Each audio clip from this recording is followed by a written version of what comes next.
미국 워싱턴이 발칵 뒤집혔습니다.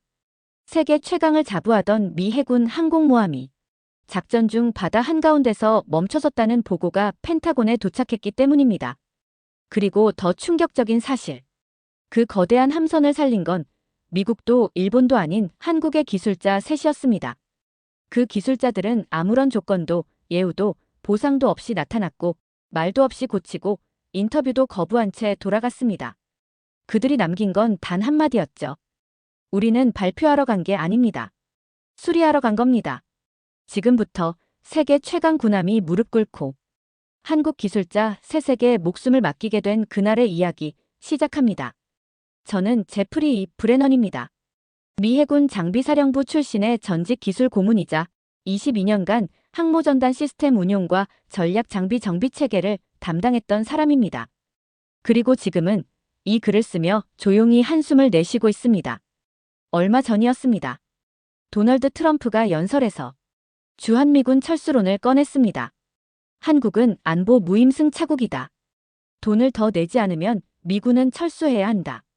사람들이 모르는 게 하나 있습니다. 한국이 미국 덕분에 살아남은 나라라고요? 정말 그렇게 믿는다면 당신은 그날 바다 한가운데서 멈춰 선 항공모함을 본 적이 없겠군요. 칼 빈슨. 세계 최강을 자부하던 미 해군의 상징. 그 거대한 군함이 미국도 일본도 유럽도 손을 놓고 고개를 저은 순간 그걸 고친 건 전투기 조종사도 아니고 제독도 아니고 한국의 작은 기술자 3명이었습니다. 그들에겐 예우도 없었고 대가도 크지 않았습니다. 그냥 조용히 와서 우리를 살리고 말없이 돌아갔습니다. 나는 그날을 잊을 수 없습니다. 함교에서 시스템이 하나씩 되살아나던 순간 CIC의 콘솔에 초록불이 켜지던 찰나 지휘관이 살았다고 말하던 그 시간. 그 모든 기적이 한국의 손에서 시작됐다는 사실을요. 그 손은 무임승차가 아니었습니다. 우리가 미처 감당 못한 책임을 대신 짊어진 손이었죠. 지금도 트럼프 같은 정치인들은 비용으로 동맹을 재단하려 듭니다. 주둔비를 올릴지 말지, 누가 더 내고 있는지, 누가 이익을 챙기는지 따지죠. 하지만 저는 압니다. 진짜 동맹은 고장났을 때 옆에 있어주는 사람입니다. 그날 한국은 우리 곁에 있었고 우리는 그들의 기술에 목숨을 맡겼으며 그들은 묻지도 따지지도 않고 우리를 살렸습니다. 항공모함은 다시 움직였습니다. 하지만 그날 이후 제 마음은 여전히 정지 상태입니다. 우린 그들의 진심을 받았지만 그에 걸맞은 존중을 아직 돌려준 적이 없거든요. 그 진실을 이젠 누군가는 말해줘야 한다고 생각했습니다. 당시 저는 태평양 칠함대의 항모전단을 관리하는 기술 고문으로 배정돼 있었습니다. 함대의 중심은 말할 것도 없이 항공모함이었고 그 중에서도 칼 빈슨은 거의 무적이라 불릴 정도였어요. 저는 늘 말했죠. 이 함선이 멈추는 일은 지구가 멈추는 것보다 확률이 낮다고요. 그런데 그날 지구가 멈췄습니다. 정비일지에선 시작은 사소한 알람이었어요. 보조 전력 장치 이상. 처음엔 그냥 경미한 결함이라고 생각했죠. 그런데 이상하게도 서서히 레이더 출력이 줄어들고 내부 전산망도 느려지기 시작했습니다. 이상했습니다. 주 전력은 문제없는데 왜 전체 시스템이 마비되어 가는지 감이 안 잡혔죠. 3시간 후 상황은 급변했습니다. 함재기 이륙은 중단되고 통신 장비가 응답을 멈추고 항모 전체가 바다 위에 정지된 섬처럼 움직이지 않았습니다. 당황한 건 저뿐만이 아니었습니다. 지휘 체계는 혼란에 빠졌고 당시 전단 사령관은 이렇게 말했어요. 미국 항공모함이 멈췄단 말인가. 그날 제 자존심은 완전히 산산조각 났습니다. 정비 매뉴얼을 펼치고 자원부 파트를 확인했지만 어디서부터 무엇이 잘못된 건지 도무지 실마리가 잡히지 않았습니다. 주 전력은 정상인데 보조 계통이 무너지고 레이더부터 데이터 링크, 통신 네트워크까지 하나둘 꺼지기 시작했어요. 이건 단순한 단선이나 퓨즈 고장이 아니었어요. 시스템 깊은 곳 어딘가가 조용히 무너지고 있었고 우리는 그게 어디인지조차 파악하지 못하고 있었습니다. 그래서 DB를 하나하나 뒤졌습니다. 현장 데이터 로그, 구성 부품, 공급 이력까지 모조리 검토했지만 아무리 뒤져도 정확한 원인은 나오지 않았습니다. 몇몇 기술자들이 이건 우리가 아는 방식이 아니다라고 말할 때 저는 처음으로 불길한 예감을 느꼈죠. 설마 우리가 만든 시스템이 아닌가? 솔직히 말해 분노했었습니다. 이건 미국 군함이야. 어떻게 우리가 만든 배를 우리가 못 고쳐? 그때쯤 제 감정은 자존심에서 불안으로 바뀌기 시작했죠. 함대는 작전 중이었고 주위엔 중국 해군이 전개 중이었습니다. 지휘체계가 멈춘 항공모함 한 척은 곧 전단 전체의 붕괴로 이어질 수도 있는 상황이었어요. 지금도 가만히 눈을 감고 있으면 그 장면이 떠오릅니다. 불 꺼진 CIC, 작동하지 않는 전투체계, 그리고 무력하게 멈춰있는 세계 최강의 전투 플랫폼, 칼빈슨 항모.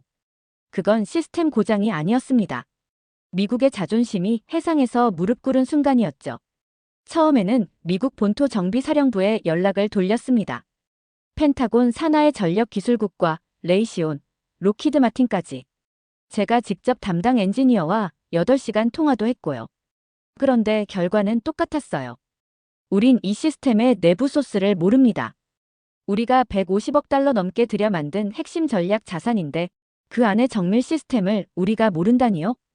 그래서 저는 그 장비가 설치된 배경을 캐기 시작했어요. 자료를 찾다 보니 뒷목이 저릿해지더군요. 칼빈슨 항모는 2018년 개량 사업 당시 연합군 기술 파트너십 명목으로 일부 하드웨어를 한국, 일본, 영국 업체에서 조달했습니다. 당시엔 비용 절감, 성능 향상, 국제 협력이라는 명분이었지만 사실상 세부 기술 이전 없이 외부 부품을 그냥 구매한 셈이었죠. 문제는 이번 고장 부품이 바로 그중 하나였다는 겁니다. 이쯤 되자 사령부는 방향을 틀기 시작했습니다. 일본은 고칠 수 있을 거야. 저도 기대했죠.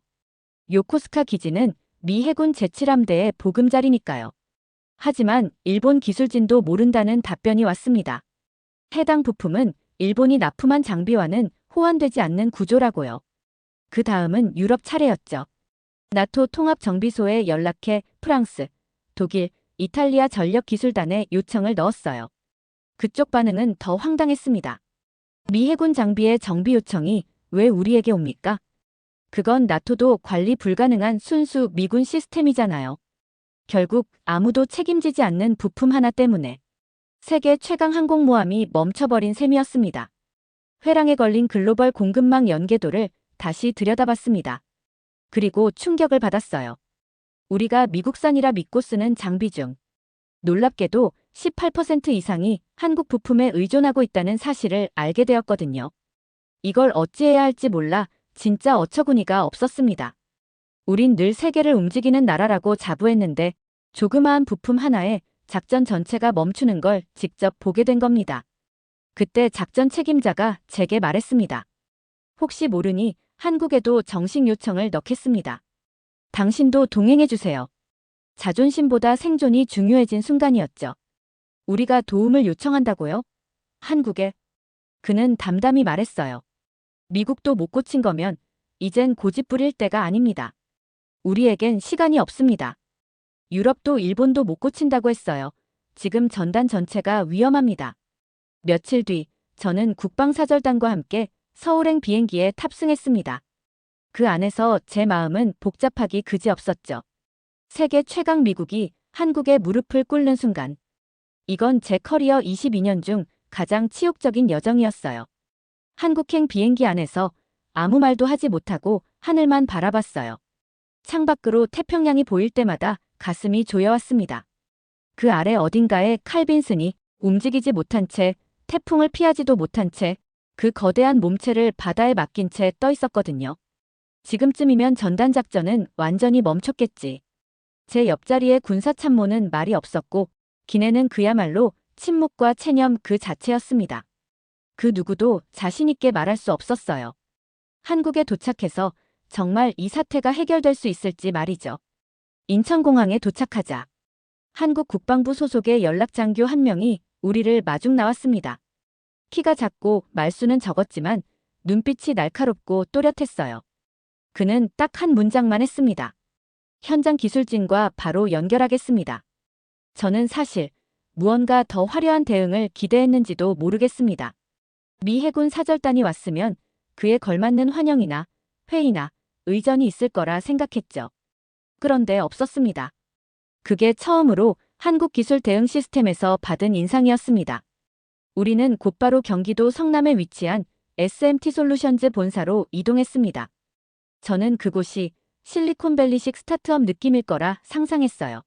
뭐랄까, 유리벽으로 된 오피스에 최신 장비들, 전 세계 고객들이 수시로 드나드는 멋진 로비 정도는 있을 줄 알았거든요. 그런데 막상 도착한 그 건물은 그냥 평범한 3층짜리 공장이었습니다. 입구 간판은 휘어 있었고 건물 외벽은 낡은 페인트가 벗겨진 채 덩그러니 놓여 있었죠. 순간 실망감이 확 밀려왔습니다. 여기서 미국 항공모함을 고칠 수 있다고? 이 작은 동네 조립공장에서? 진심인가?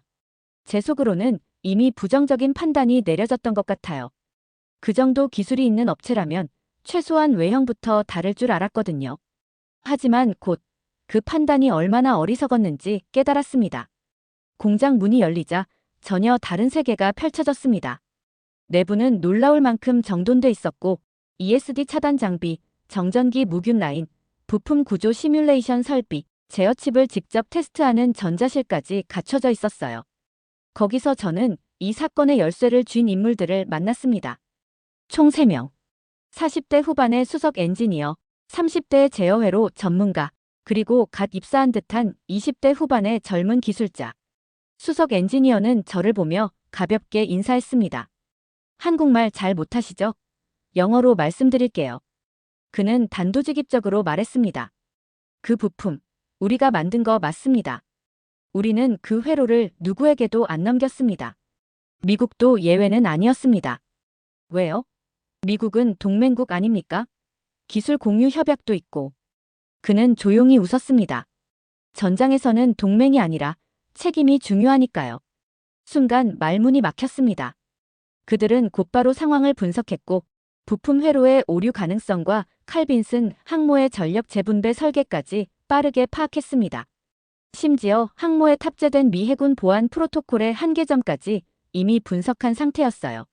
미국이 만든 함선인데 한국 기술자들이 더 잘 알고 있는 건가?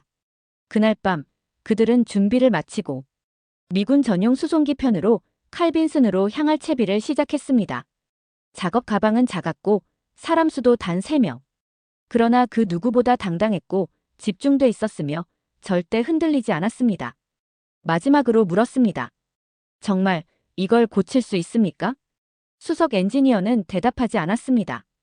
대신 제 어깨를 가볍게 두드리고 이렇게 말했죠. 그 배를 만든 건 당신들이지만 지금 그 배를 살리는 건 우리입니다. 저는 그들과 함께 항공모함으로 복귀할 준비를 하게 됐습니다. 해결될 거라 믿고 싶었습니다. 아니, 그들 눈빛을 보고 나니 믿을 수밖에 없었어요. 우리는 수송기 편으로 바로 칼빈슨 항모에 도착했습니다. 기체는 항모 착륙 후 빠르게 정비구역으로 이동했고 그 3명의 한국 기술자들은 말도 없이 바로 작업복으로 갈아입었죠. 그들에게는 대기나 회의, 조율 같은 건 없었습니다. 도착하자마자 손부터 움직였어요. 정확히 오후 1시 10분 수석 엔지니어가 부품 회로를 열었고 그 순간부터 카운트다운이 시작된 겁니다. 저는 CIC에서 그들의 작업을 실시간으로 지켜봤습니다. 조용한 움직임이 처음에는 이상하게 느껴졌어요. 보통 미 해군 기술자들은 서로 정보를 주고받고 작업 도중에도 수시로 브리핑을 하고 확인을 요청하거든요. 그런데 이 3명은 한마디 말도 없이 마치 분해도와 설계도를 머릿속에 다 그려놓은 듯이 움직였습니다. 20분쯤 지났을까요? 첫 번째 전력통신 라인이 복구됐다는 보고가 올라왔습니다. 경계 태세를 유지 중이던 보조 CIC가 다시 작동하기 시작했고 전광판에는 신호등처럼 초록불이 하나씩 켜지기 시작했어요. 그 순간 숨을 삼켰습니다. 진짜 고치고 있는 건가? 40분, 1시간, 그리고 2시간이 지나자 함내 탐지 레이더 시스템도 재가동에 들어갔습니다. 전투 데이터 링크가 복원됐고 이전까지는 무반응이던 CIC 콘솔의 메인 화면이 마침내 전체 동기화 상태로 바뀌었습니다. 작전 책임자가 제게 물었어요. 지금 무슨 일이 벌어지고 있는 겁니까? 저는 고개를 저었습니다. 정확히는 모르겠지만 저들이 뭔가를 끝내고 있는 중입니다. 3시간 15분째 수석 엔지니어가 배선을 재배치하던 도중 손목을 툭 치며 말했다고 합니다. 이건 미국식 배선 방식이 아니에요. 우리가 바꿔놔야 하는 이유입니다. 그 말에 미 기술요원이 질문을 던졌지만 그는 대답 대신 도면을 한 장 보여줬어요. 한국식 전력 재분배 알고리즘이 적용된 개조 스키마였죠. 심지어 영어로 설명된 게 아니라 자체 설계 전산 코드와 기호만으로 작성된 내부 문서였습니다. 전 세계 누구도 해석할 수 없던 코드. 그걸 지금 그들이 현장에서 직접 읽고 손으로 고치고 있었던 겁니다. 4시간 20분, 항모의 외부 위성통신 안테나까지 복구 완료. 이젠 모든 시스템이 제자리를 찾고 있었어요. 단 하나, 동력 안정화 모듈만 남아 있었습니다. 그 순간 20대 젊은 기술자가 갑판 쪽으로 뛰어 올라갔습니다. 그는 미군이 접근도 꺼려하던 고압 모듈 옆에서 단 몇 분 만에 차단 코일을 재결선했고 마침내 항모가 완전 가동이라는 메시지를 CIC에 전송했습니다. 정확히 작업 개시 후 5시간 2분. 세계 최강의 항공모함은 다시 깨어났습니다.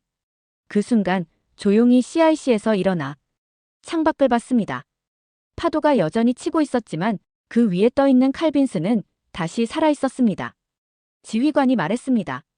우린 살았습니다. 그는 곧바로 한국정비팀을 호출해 작전 지휘실로 초청하려 했지만 그들은 사양했어요. 우린 기술자입니다. 사진은 필요 없습니다. 감탄과 충격 사이에서 말을 잇지 못했어요. 그리고 나중에야 알게 됐습니다. 그 기술자들이 들고 온 작업 가방 안에는 한국산 특수 절연 도구와 자체 개발 전류 분석기 1대, 그리고 무려 10년간 축적된 정비 패턴 노트북이 들어있었다는 걸요. 그건 단순한 수리가 아니었습니다. 세계 군사기술 체계에 대한 정면 반박이었고 전통적 기술 권위에 대한 통쾌한 반란이었습니다. 그날 밤 작업을 끝내고 돌아가는 그들의 뒷모습을 오래 바라봤습니다. 말없이 항모 헬리패드 쪽으로 향하는 실루엣 속엔 자신감이 아니라 신념이 보였어요. 그리고 저는 스스로에게 이렇게 말했습니다.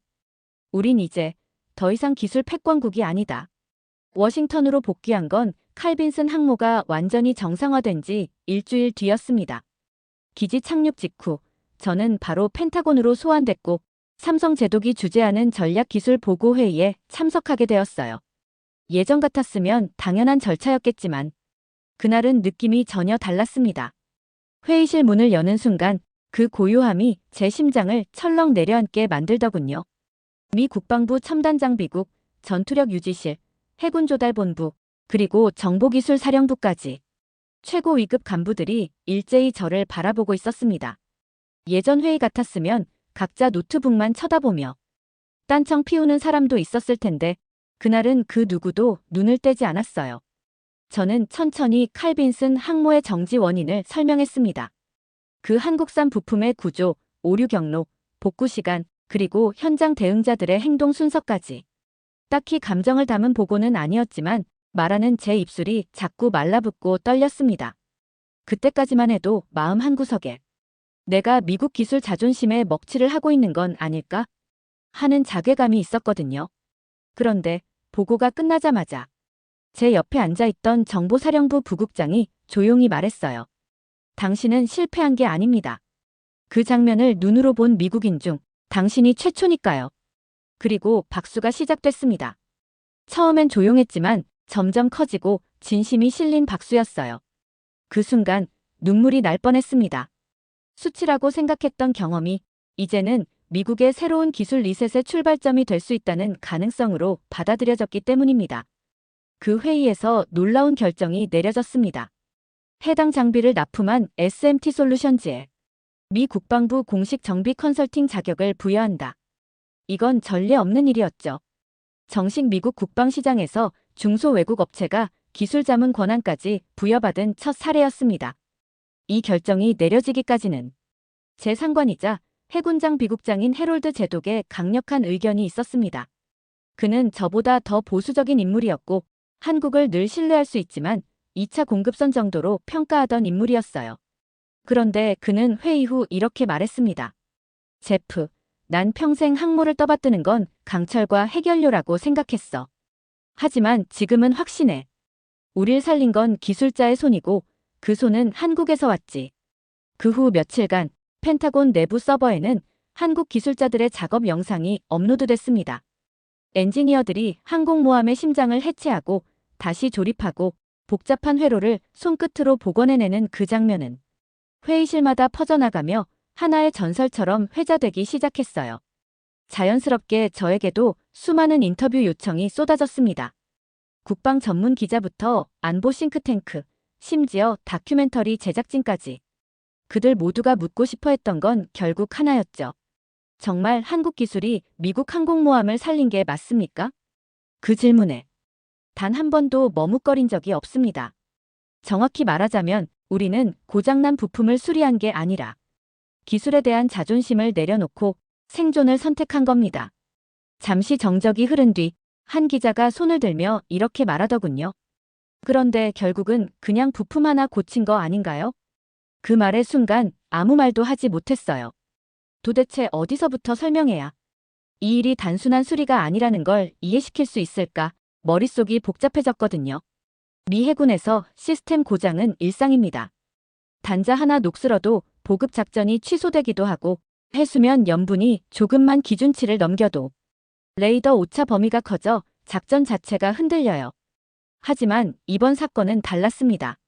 그건 하나의 시스템이 아니라 하나의 국가가 무너지는 체험이었고 부품이 아니라 신뢰 체계의 붕괴였어요. 그리고 그걸 복구한 건 매뉴얼도 없이 대체도 없이 단 5시간 만에 지구 반대편의 중소기업 기술자 3명이 해낸 일이었죠. 그들이 사용한 장비 대부분은 미국에서 쓰이지 않는 규격이었고 심지어 회로 설계도 미 해군의 표준과 달랐어요.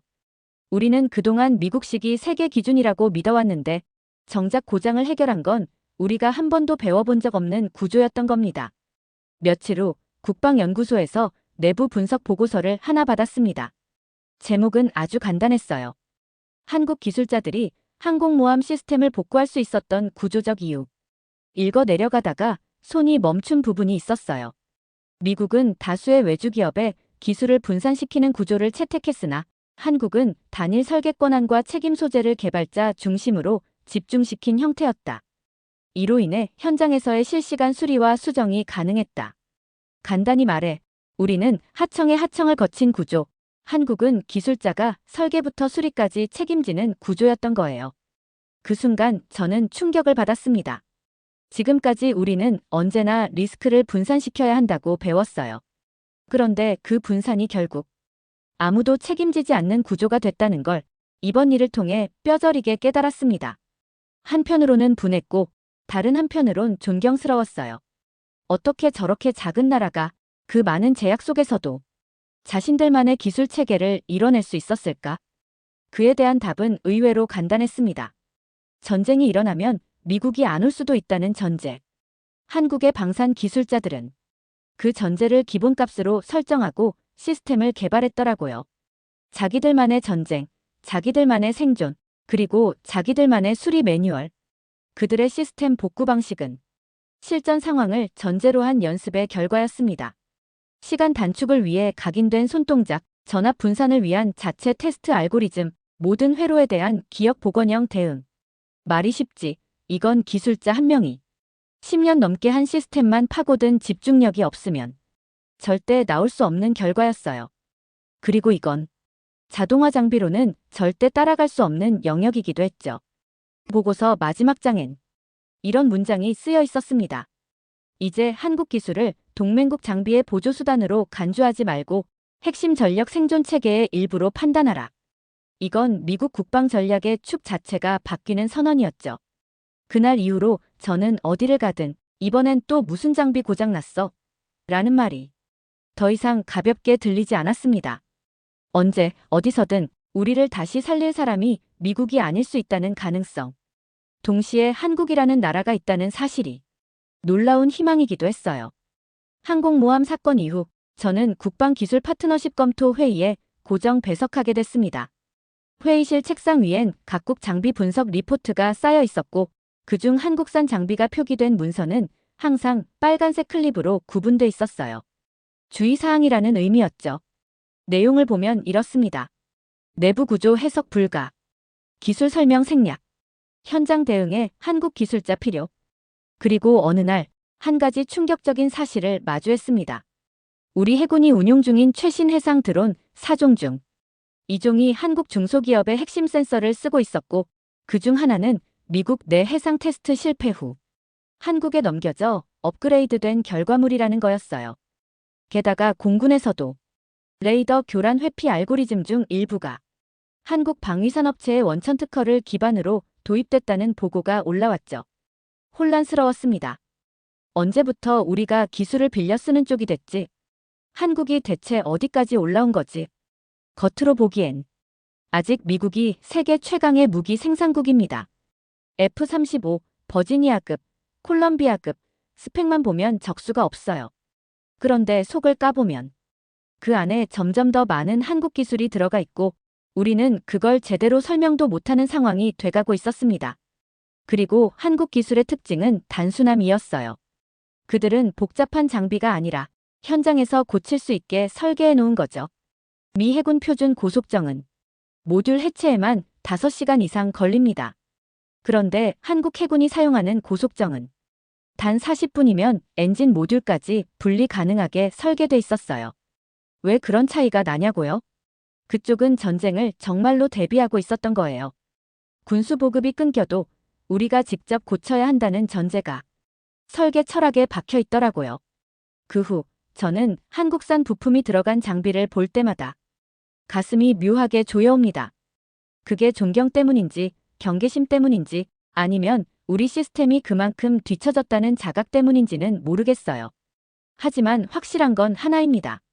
한국이 만들었다는 이유만으로도 장비의 신뢰성이 올라가는 시대가 왔다는 것이었죠. 표면적으로는 아무 일도 없었던 것처럼 돌아갔습니다. 그러나 저는 압니다. 그날 이후 어떤 것도 이전과 같지 않았다는 걸요. 미 해군 내부 문건에는 이 사건이 레벨 사고장 대응 사례로 분류됐고, 한국의 정비 대응은 비동맹 기술 우선 투입 사례로 기재됐습니다. 형식상 동맹이긴 하지만 사실상 미군 작전 도중 자국 외 기술자가 핵심부에 들어간 첫 기록이었어요. 그게 얼마나 이례적인 일이냐고요? 냉전 시절에도 걸프전에도 미 해군은 외부 정비팀에게 CIC 내 기밀 구역 접근을 허용한 적이 없습니다. 그만큼 절박했고 그만큼 한국의 기술력이 선택이 아니라 필수였던 거죠. 그런데 정작 한국 기술자들은 모든 일을 마친 후 어떤 인터뷰도 어떤 명예도 거부했습니다. 심지어 저는 직접 연락해서 펜타곤 초청 강연을 한번 해보지 않겠느냐고 제안도 해봤어요. 그런데 돌아온 대답은 담백했습니다. 우리는 수리하러 간 거지 발표하러 간 게 아닙니다. 그 말이 잊히질 않아요. 그 말 한 줄이 제 인생에서 만났던 그 어떤 명장보다도 강하게 가슴에 박혔습니다. 그 이후 저는 여러 동맹국들과의 기술협력 회의에 참석할 기회가 많아졌습니다. 그 자리에서 늘 빠지지 않고 등장하는 이름이 하나 있어요. 바로 한국입니다. 프랑스는 이렇게 말했죠. 한국의 디지털 방산 생산 라인을 참고해야 한다. 영국은 회의 중 이런 말을 남겼습니다. 지금 세계에서 기술적 신뢰를 가장 빠르게 얻고 있는 나라는 한국이다. 그리고 독일은 직접 한국과 공동기술연구소 설립 제안까지 추진 중이에요. 그 와중에 미국 내부 분위기는 복잡해졌습니다. 일부 고위 관료들은 한국의 기술 의존도가 커지는 걸 안보 리스크라고 우려하기도 했고, 어떤 인사들은 지금이라도 기술 내재화를 서둘러야 한다고 목소리를 높였죠. 하지만 저는 다르게 생각했습니다. 이건 위협이 아니라 분명한 기회였습니다. 한국이 보여준 건 기술력이 아니었어요. 그보다 훨씬 깊은 위기에 맞서는 구조, 실전에서 움직이는 판단력, 그리고 누구에게도 의존하지 않는 군수 자립의 철학이었습니다. 미국조차 멈춰버린 그 순간 움직인 건 한국이었고, 우리는 그것을 보고도 아직 인정하지 못하고 있습니다.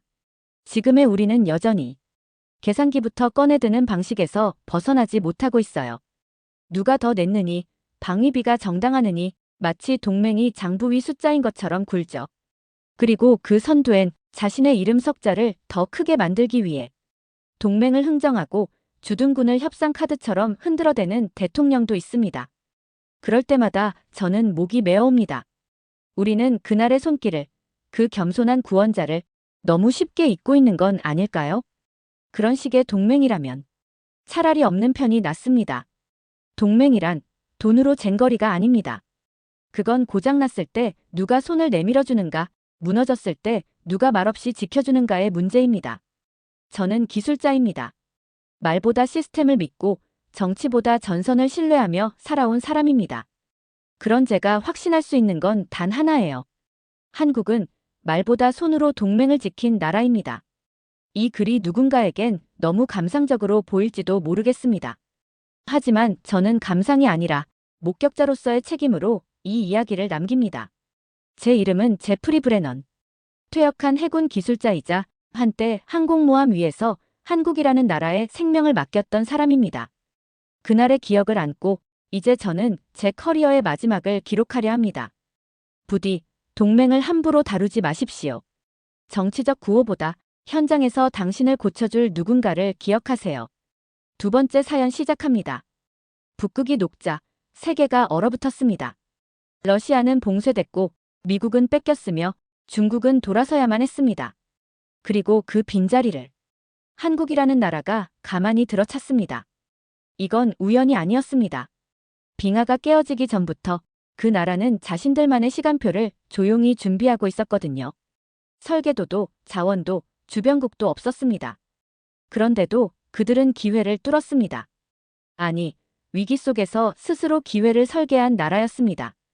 이제는 러시아도 미국도 유럽도 그 나라의 물류 시스템을 빌려야만 살 수 있는 구조가 되어버렸습니다. 어떻게 이런 일이 가능했을까요?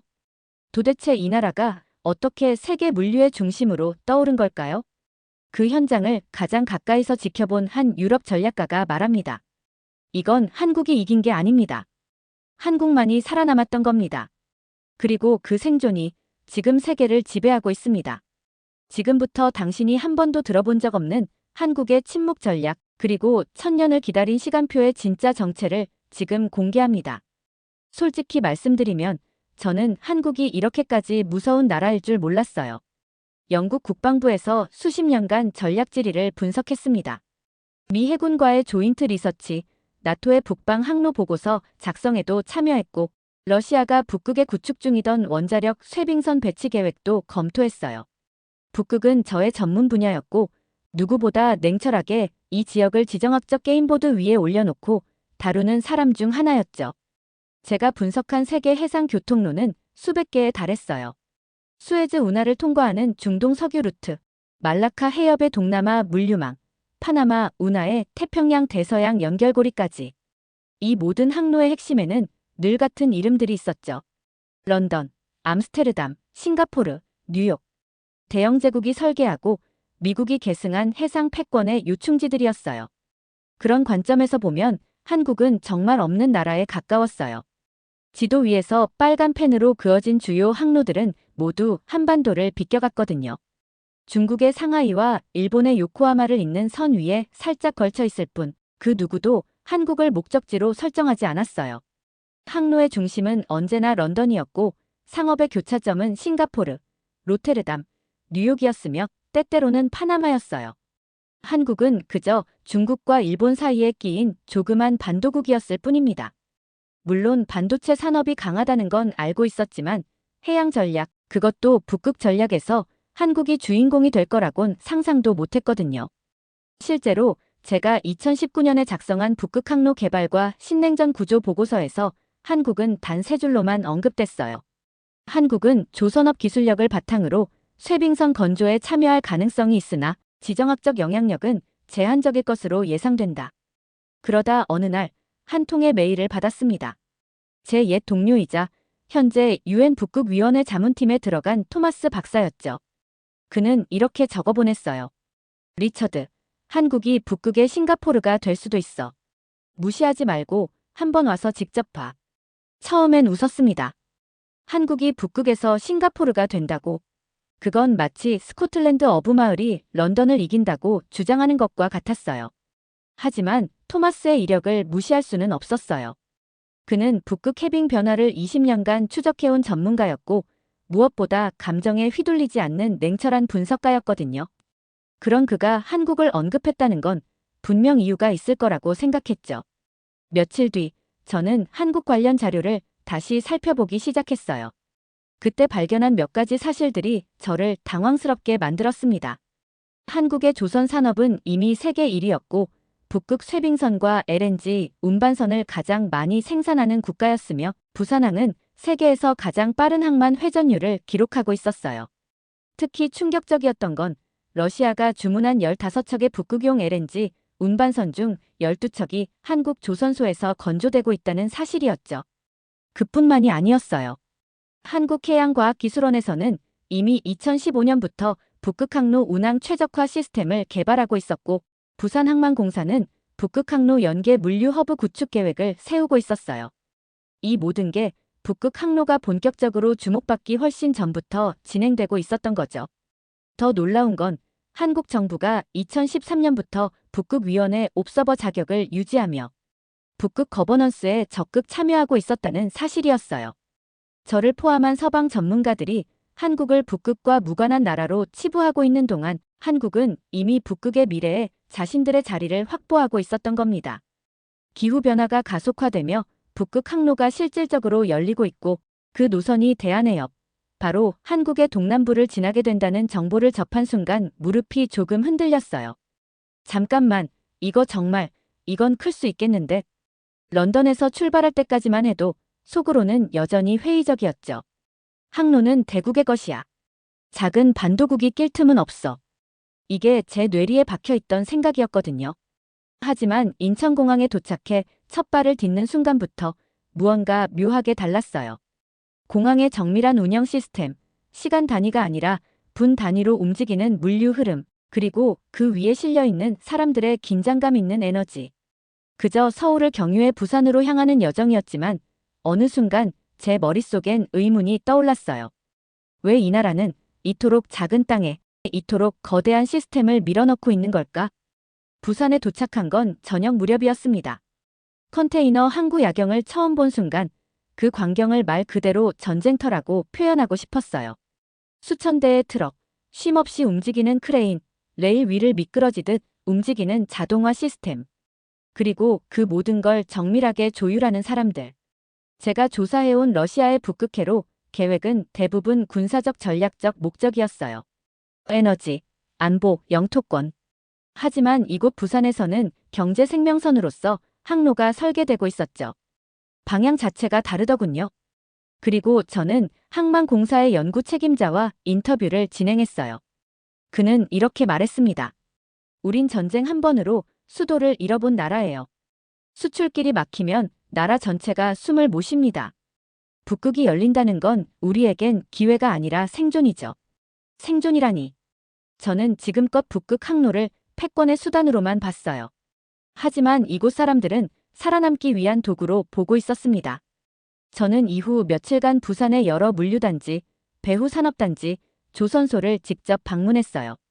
그중 특히 충격적이었던 건 쇄빙 기능을 갖춘 LNG선을 설계 중인 조선 기술자들과의 면담이었어요. 러시아도 만들기 어려워하는 걸 한국은 수주하고 있습니다. 그들의 자부심은 허풍이 아니었죠. 그날 밤 숙소로 돌아와도 잠을 이루지 못했습니다. 한국이 북극을 준비하는 이유, 그게 기회 때문만은 아니라는 걸 어렴풋이 느끼고 있었거든요. 이 나라는 과거에 중심에 서본 적이 없어요. 실크로드도 비껴갔고 향신료 무역도 스쳐 지나갔죠. 산업혁명의 대서양 루트에서도 한국은 늘 외곽에 서 있었어요. 하지만 이제 인류 문명의 마지막 항로라 불리는 북극 항로가 열린다면 그 길목에 최초로 지나가는 게 아니라 멈추는 나라가 한국이 될 수 있다면 그 순간 이 나라는 처음으로 세계의 중심이 됩니다. 얼마 후 국토교통부가 마련한 항만 재배치 전략회의에 특별 초청으로 참석하게 됐어요. 회의라기보단 전쟁회의에 가까웠어요. 전쟁의 무기가 총이 아니라 컨테이너, 전장의 이름이 전선이 아니라 수로였을 뿐이었죠. 우리는 북극항로 개방 이후 물류 흐름을 받는 나라가 아니라 흐름 자체를 설계하는 국가가 될 겁니다. 부산은 종착지가 아니에요. 시베리아를 넘어 유럽으로 이어지는 시작점입니다. 그 순간 머릿속으로 지도를 다시 그려야 했어요. 유럽에서 시작해 아프리카를 돌아 아시아로 오는 구시대적 흐름 대신 북극을 타고 내려와 한반도를 통과해 동남아, 인도양, 호주까지 뻗어나가는 신질서의 중심축. 그 핵심이 바로 한반도라는 겁니다.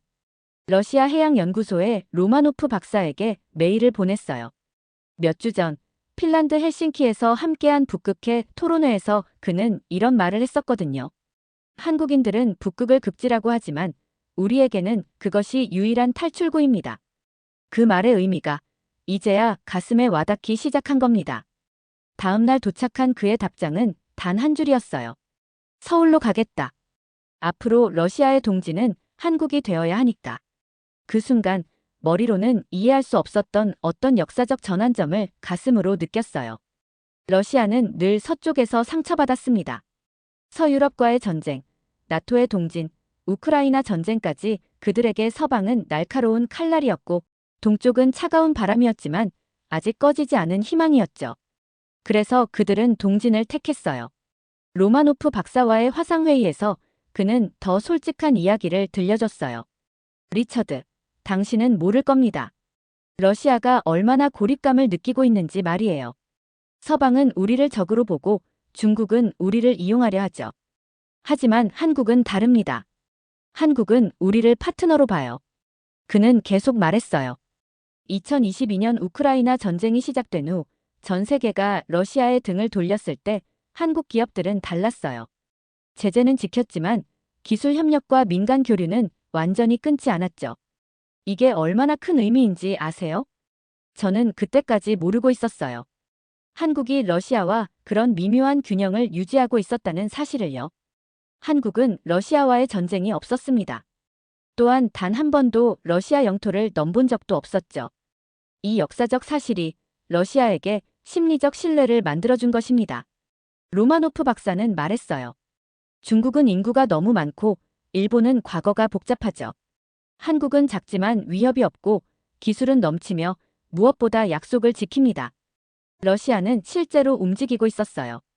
북극 연료 탐사선을 한국과 공동 개발하겠다는 제안, 쇠빙선 원자력 추진 부품에 한국 조선 기술이 필요하다는 명시적 언급.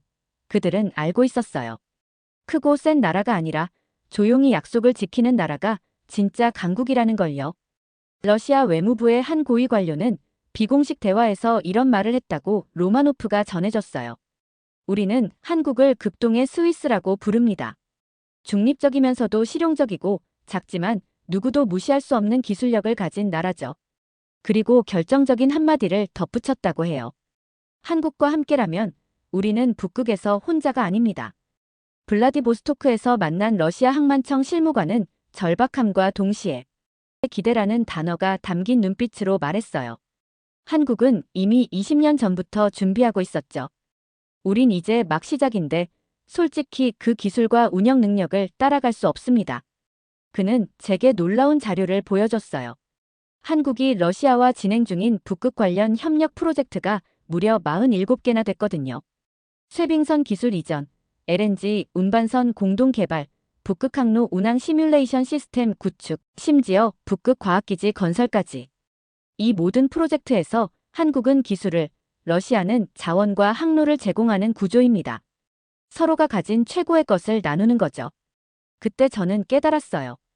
이건 단순한 경제 협력이 아니라 생존을 위한 전략적 동반자 관계라는 걸요. 저는 상하이에서 열린 북극항로 국제물류 포럼에 초청 연사로 참석한 적이 있는데 거기서 본 중국의 자신감은 하늘을 찌를 듯했어요. 중국은 곧 북극항로의 리더가 될 것입니다. 그들의 발표는 그렇게 시작되었고 박수는 쏟아졌어요. 하지만 압도적인 박수 소리 뒤에 감춰진 단 하나의 불편한 진실을 알고 있었어요.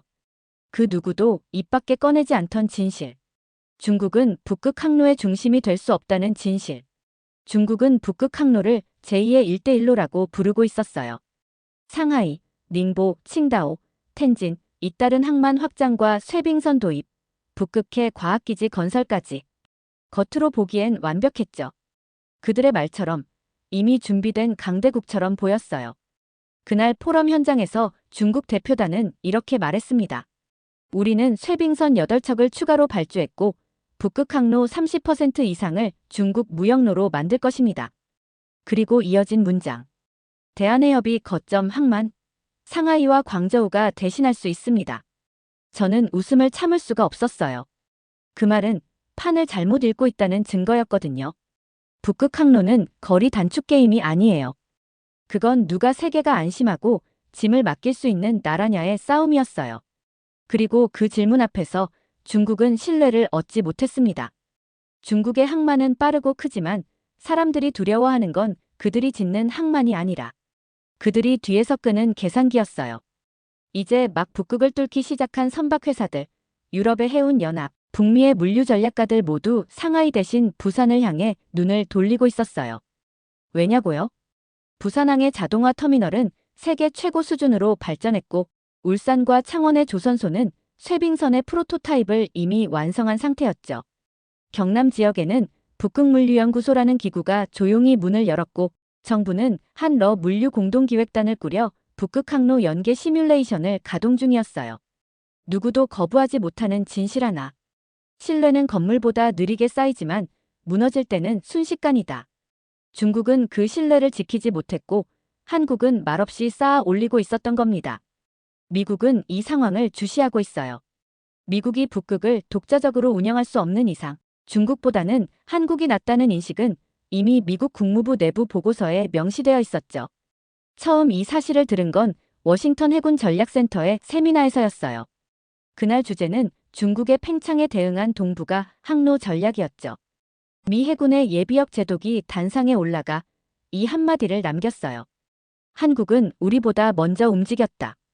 당시 저는 믿기지 않았어요. 미국이 중국보다 빨랐고 일본이 더 정밀할 거라 생각했죠. 그 무렵 미국은 커다란 딜레마에 빠져 있었어요. 러시아와의 관계는 냉각됐고 중국은 북극 항로를 선점하겠다고 공공연히 선언한 상황이었죠. 미국은 아시아에서 다시 물었습니다. 누구를 믿을 것인가? 일본은 오래된 동맹이지만 항상 한 발 뒤에서 도망칠 준비가 된 나라 같았어요. 반면 한국은 달랐습니다. 미국의 한 정보 당국자가 제게 들려준 이야기가 있어요. 부산항에 예정에 없던 미 해군 보급함이 긴급 입항한 날. 그날은 북한의 탄도미사일 발사로 한반도 상황이 긴박해진 시점이었죠. 아무런 설명 없이 통보만 있었던 상황이었지만 한국은 단 한마디도 묻지 않았대요. 그들은 부두를 비웠고 항만 노동자들은 3교대 체제로 즉시 전환했어요. 보급과 수리가 끝날 때까지 다른 모든 작업을 멈췄다고 합니다. 2017년부터 2023년까지 미군 함정의 부산항 긴급 입항은 총 23회였는데 한 번도 거부되거나 지연된 적이 없었다고 해요. 미 태평양 함대 사령부의 한 참모는 이렇게 평가했어요. 한국의 부산항은 우리에게 제2의 진주만입니다. 아니, 어떤 면에서는 진주만보다 더 신뢰할 수 있어요. 그날 이후 미 국방부 내 기류가 바뀌기 시작했어요. 아시아의 실질적 거점을 논의할 때 한국이 중심이 된 것입니다. 펜타곤의 한 전략기획관은 기밀 해제된 문서에서 이렇게 적었어요. 한국은 우리가 요청하기 전에 이미 준비하고 있는 유일한 동맹국이다. 이는 전략적 예측력의 문제가 아니라 생존 본능의 차이다. 미 의회 청문회 자료에서도 확인했어요. 그 자료에는 이런 내용이 있었죠. 한 의원이 국방장관에게 한 질문. 왜 한국을 그렇게 중시하십니까? 장관의 대답은 이것이었어요. 한국은 우리가 움직이기도 전에 이미 준비되어 있는 나라니까요. 이 발언은 미국 정계에 큰 파장을 일으켰어요. CNN과 폭스뉴스에서 연일 한국의 선제적 동맹국 역할을 다뤘고 워싱턴 포스트는 작은 거인 한국의 빠른 대응력이라는 특집 기사를 실었어요. 특히 미 국무부의 한 고위 관료가 한 말이 인상적이었어요. 우리가 원하는 건 크고 시끄러운 동맹이 아니라 조용하지만 믿을 수 있는 파트너다. 한국이 바로 그런 나라다. 그리고 2023년 말 미국 해군 전략 보고서에 새로 추가된 조항이 공개됐어요. 그 안에는 이런 문장이 있었습니다. 아시아의 해상 허브로서 가장 신뢰 가능한 협력국은 한국이다. 어떤 외교 성명보다도 강력한 문장이었죠. 말없이 흘린 땀과 견디는 힘이 결국 이 나라를 전략의 중심에 올려놓았다는 사실을 증명한 거였어요. 저는 사실 처음 한국을 방문하려 할 때 서울만 알았어요. 서울은 세계적인 대도시이고 한국의 심장처럼 느껴졌죠. 하지만 시간이 지날수록 제가 진짜로 감탄하게 된 도시는 따로 있었습니다. 부산. 지금도 제 뇌리에 생생하게 남아있는 첫 장면이 있어요. 거대한 컨테이너선이 부산항 앞바다를 가로지르며 입항하고 있었고 도크마다 돌아가는 크레인의 움직임은 마치 거대한 오케스트라 같았어요. 한치의 오차도 없이 움직이고 한 사람의 지시도 없이 척척 맞아 들어가는 모습은 그 자체로 하나의 문명이었습니다. 하지만 그보다 더 강한 인상을 남긴 건 항구 너머로 펼쳐진 도시의 모습이었죠. 이 도시는 준비되어 있다. 그 느낌을 받는 순간 확신했어요. 이제부터 세계는 부산을 향해 모이게 될 것이다. 부산이 특별한 이유는 항구가 있어서가 아니었습니다. 그곳은 이미 글로벌 기착지를 위한 모든 조건을 갖춘 도시였어요. 부산항만공사의 김 팀장이 제게 보여준 데이터는 충격적이었어요. 부산항은 세계 6위 컨테이너 처리항이지만 환적 비율이 74%에 달한다는 것. 이게 무슨 뜻이냐면 부산에 오는 화물의 4분의 3이 다른 곳으로 가기 위해 잠시 머무는 화물이라는 뜻이죠. 우리는 이미 아시아의 싱가포르 역할을 하고 있어요. 다만 세계가 아직 모를 뿐이죠. 김 팀장의 말에는 자신감이 넘쳤어요. 더 놀라운 건 이 도시가 스스로 만들어낸 항만이라는 점이었어요. 1970년대만 해도 부산은 그저 어촌이었거든요. 거대한 산을 깎아낸 자리 위에 수십 년 전부터 묵묵히 부두를 확장하고 정비해왔죠. 일본이나 중국처럼 중앙정부의 일방적인 투자가 아니었어요. 지자체와 시민, 기업과 민간이 함께. 우리는 세계 물류의 중심이 될 것이다라는 집단적 믿음으로 움직여온 결과였습니다.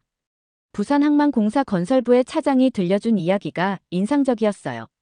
1980년대 초 신항 건설을 계획할 때 많은 사람들이 반대했어요. 부산항도 벅찬데 왜 또 항구를 만드냐고 했죠. 하지만 당시 시장님이 한 말씀이 있었어요. 지금 안 만들면 50년 후 후회한다. 그 말이 맞았어요. 신항 건설에는 20년이 걸렸어요. 2000년부터 2020년까지 3조 원이 넘는 돈이 투입됐죠. 하지만 그 결과는 놀라웠어요. 세계 최대 규모의 자동화 터미널이 탄생한 거예요. 부산항만공사 부사장과 나눈 짧은 대화가 잊히지 않아요. 왜 그렇게 오래전부터 준비했습니까?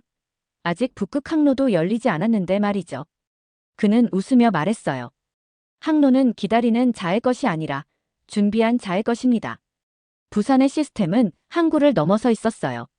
LNG 선박, 쇠빙선 수리소, 전용 냉장 창고, 자동화 컨테이너 터미널, 이미 수년 전부터 계획된 매뉴얼과 예산 속에서 착착 시나리오대로 완성된 퍼즐들이었어요.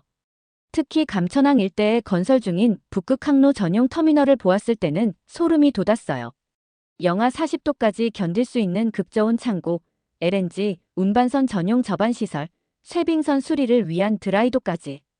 북극 항로가 본격 가동되기도 전에 이미 모든 인프라가 준비되어 있었던 거예요. 그 중에서도 가장 인상 깊었던 건 예측에 의한 선제 투자였어요. 보통의 항만 국가는 수요가 생기면 그제야 부두를 짓습니다. 하지만 부산은 수요가 생기기 전부터 먼저 터미널을 만들고 글로벌 해운사의 부산을 거쳐가면 몇 시간 단축된다는 데이터와 시뮬레이션을 직접 제공하고 있었죠. 더욱 놀라운 건 항구 뒤편의 산업벨트였어요. 창원, 김해, 울산, 그리고 포항까지 이어지는 이 일대는 한국 산업화의 심장이라 불릴 만큼 거대한 제조벨트를 품고 있었죠.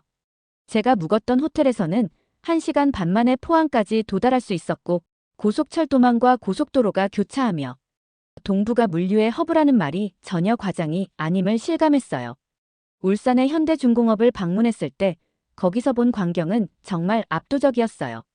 세계에서 가장 큰 배를 만드는 조선소답게 축구장 크기의 선박들이 줄지어 건조되고 있었죠. 특히 북극용 LNG 운반선 세척이 동시에 건조되는 모습을 보았을 때는 말문이 막혔어요. 현대중공업의 상무가 설명해줬어요. 저 배들은 모두 러시아 야말 반도에서 유럽으로 LNG를 실어 나를 배들입니다. 영하 50도에서도 항해가 가능하죠. 전 세계에서 이런 배를 만들 수 있는 조선소는 우리뿐이에요. 창원의 두산중공업도 마찬가지였어요. 거기서는 쇠빙선용 엔진과 북극 해상풍력 설비를 제조하고 있었죠. 심지어 북극과학기지용 모듈러 건물까지 만들고 있더군요. 북극이 열리면 그곳에 필요한 모든 것을 한국에서 공급할 수 있어요. 두산중공업의 한 연구원이 자신 있게 말했어요. 북극 항로가 정말로 열린다면 그때 세계는 알게 될 겁니다. 그 길의 중심엔 이미 오래전부터 준비된 도시가 있었다는 사실을. 북극 항로와 한국의 관계를 추적하며 마지막으로 단 한 가지 질문에 도달하게 되었어요. 대체 왜 한국은 이렇게까지 준비되어 있었을까? 기술이든 항만이든 외교든 모든 것이 한치의 빈틈없이 설계되어 있었어요. 어떤 나라는 기회 앞에 당황하고 어떤 나라는 기회 앞에 흥분하지만 한국은 기회 앞에서도 냉정했어요. 그때였습니다. 서울대학교 도서관에서 김태유 교수님의 저서를 펼치던 중 저는 한 구절에서 멈춰 섰어요. 우리는 수천 년 동안 변방에 있었지만 단 한 번도 세계의 중심을 포기한 적이 없다. 그 문장을 보는 순간 마침내 이해했어요. 한국은 지금 북극 항로 하나를 준비한 게 아니었어요. 수천 년을 기다려 수천 년을 설계해온 민족의 시간표를 꺼낸 것이었습니다. 저는 부산의 한 재래시장에 들렀다가 뜻밖의 장면을 보게 되었어요. 얼핏 보면 평범한 청과 상회였는데 그 가게 주인은 3대째 그 자리를 지키고 있었고 주변 상인들의 재고 상황과 화물차 도착 시간을 마치 인공지능처럼 꿰고 있었어요. 저는 거기서 기계보다 빠르게 일하는 상인을 보았고 AI보다 정확하게 짐을 분배하는 청년을 만났고 세상의 흐름을 뉴스보다 먼저 읽는 할머니를 만났어요. 이 나라는 시민의 일상 속에 생존의 루트를 숨겨둔 나라였어요. 그러니 북극 항로가 열렸을 때 한국이 유독 자연스럽게 대응할 수 있는 것도 결코 우연이 아닐 겁니다. 길이 없던 민족이었기에 길이 생기면 누구보다 먼저 알아차리는 겁니다. 한국은 분명 단 한 번도 세계 패권의 중심에 선 적이 없어요. 그러나 저를 더 놀라게 한 건 그런 주변국의 위치에 있었음에도 불구하고 한국은 스스로를 중심국처럼 훈련시켜왔다는 사실이에요. 수출 항로가 없어도 지정학이 불리해도 자원이 없어도 항상 없으면 만든다는 방식으로 세계의 존재를 증명해왔어요. 이건 산업 전략이 아니에요. 정신의 방식입니다. 서울 근교의 중학교에서 해양 안보 관련 수업이 진행되는 걸 봤어요. 학생들이 직접 지도 위에 부산 노보시비르스크 상트페테르부르크 루트를 그리며 자국의 전략을 논하는 모습이 유럽 대학의 국제관계 전공생 못지않았죠. 그때 알았어요. 한국은 이미 국민 전체가 한 편의 전략 보고서였다는 걸요. 국민이 전략이고 국민이 안보이며 국민이 미래인 나라. 그런 나라는 기회가 왔을 때 그저 반응하는 게 아니라 움직인다는 걸 말이죠. 며칠 전 한 외신 기자가 제게 물었어요. 왜 한국은 기회가 왔을 때마다 그렇게 민첩하게 움직일 수 있는 겁니까? 저는 그에게 이렇게 말했어요. 당신들이 기회를 기다릴 때 한국은 위기를 준비합니다. 이 차이입니다. 수많은 나라들이 기회가 보일 때마다 군비를 늘리고 자본을 유치하고 혹은 대기업을 앞세워 외교전을 벌이지만 한국은 전혀 다른 선택을 해왔어요. 마을에 도서관을 지었고 농촌에 인터넷을 깔았고 어촌에 쇠빙선 기지를 미리 준비해놨어요. 사람이 모이고 기술이 퍼지고 정보가 닿을 수 있게 사람을 준비한 겁니다. 그리고 그 사람들은 지금 북극 항로라는 거대한 지도를 단 한치의 흔들림 없이 운행하고 있어요. 그 모습을 보며 확신하게 되었습니다. 한국은 더 이상 길을 기다리는 나라가 아니라 길을 만드는 민족이라는 걸. 이제 세계는 한국을 통과하게 되어 있어요. 의무처럼, 숙명처럼 그 모든 물류와 미래가 이 땅을 지나가게 될 것입니다. 그리고 저는 이제 더 이상 전략 보고서도 해양 지도를 들여다보지 않아요. 대신 부산 앞바다에 뜨는 컨테이너선의 불빛, 울산 항만에서 새벽을 여는 노동자의 손끝, 창원에서 조선소의 불꽃을 바라보는 학생들의 눈빛 속에서 한국의 미래를 읽고 있습니다. 이 나라는 위대한 지도를 가진 나라가 아니에요. 위대한 기억을 가진 나라입니다. 그리고 그 기억은 이제 세계를 이끌 나침반이 될 것입니다. 영상 일부는 무료 영상 소스를 활용했으며 편집 및 내용 구성은 감동탐험이 직접 진행했습니다. 사연 이야기가 좋았다면 구독과 댓글로 남겨주세요. 더 재미있는 사연으로 돌아오겠습니다. 이상 감동탐험이었습니다.